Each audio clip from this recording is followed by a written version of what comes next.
Hey guys, welcome back to my channel for another video. Today we're going to be doing a comparison test between the Osmo 950 and the Roomba S9. We're going to see which one cleans better on hard floors. We will start with the Osmo 950. As you can see, I spread some large debris with some smaller debris down just to see how well it does with large and small debris. We're using some dog food and some crushed up chips. We'll see how well it does. Let's get started.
So the Osmo 950 just finished up. As you can see, there's still quite a bit of debris left.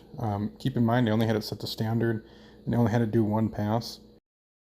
This is also a larger stress test for this robot. I think it did very well in the high mess areas of the floor, but not well on the edge cleaning test.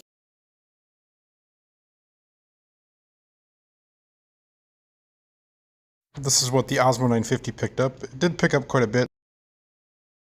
Alright, so the same scenario for the Roomba S9. Bunch of large debris, smaller debris, kind of just scattered all over the hallway. We'll go ahead and get started and see how well it does compared to the Osmo 950.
One thing I did want to mention is I did stop the robot from auto-emptying its bin so I could see how much it collected compared to the Osmo 950.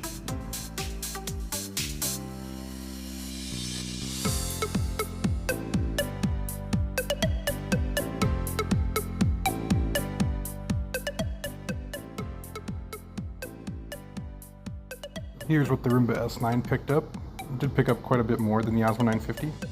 Here again, I'll show you what the Osmo 950 picked up. Alright, so this is what's left after the Roomba S9 went through and did its pass. As you can see, there's some debris left, not a whole lot here in the middle, but towards the end of the hole there's still quite a bit in a pile. It did kind of scatter some debris around too, but not too bad. It did pretty well. So I had to call in some expert Roomba cleaners to help me finish up the job. They did really well on this pickup test. No debris were left. Thank you for watching. Stay tuned for part 2 of this series where I will test the Osmo 950 and the Roomba S9 on carpet with the same test. See you guys next time.